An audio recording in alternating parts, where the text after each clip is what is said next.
Richard Bruce Cheney forged an identity as a no-nonsense, loyal gatekeeper for George W. Bush, through whom access and influence flowed.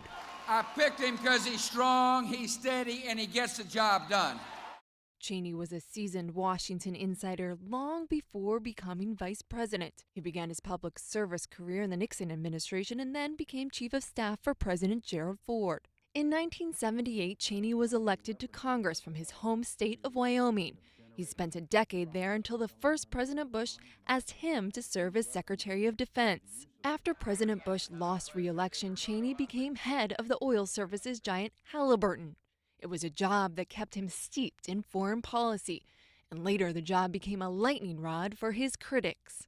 When George W. Bush secured the Republican nomination in 2000, he tasked Cheney with vetting candidates for vice president, but ultimately offered him the job. Cheney's health was a major concern. He'd had 3 mild heart attacks and a quadruple bypass before he was 50, and suffered another heart attack shortly after the 2000 election. I've got a doctor that follows me around 24 hours a day that comes with a job as vice president. His health continued to be an issue once he was out of office. In 2012, at the age of 71, Cheney underwent a heart transplant. In the Bush administration, Cheney was considered a hawk who was instrumental in the decision to invade Iraq. Cheney believed history would prove they made the right move.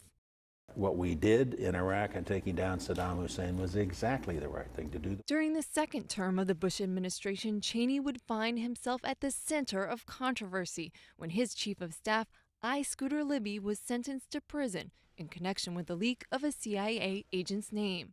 The president commuted Libby's sentence but did not pardon him, a move sought by some conservatives. Late in his career, Cheney admitted he differed from many in his party on the issue of gay marriage. As many of you know, one of my daughters is gay. I think people ought to be free to enter into any kind of union they wish. In his 2011 memoir, Cheney accused Secretary of State Colin Powell of seeking to undermine President Bush by expressing doubts about the Iraq War.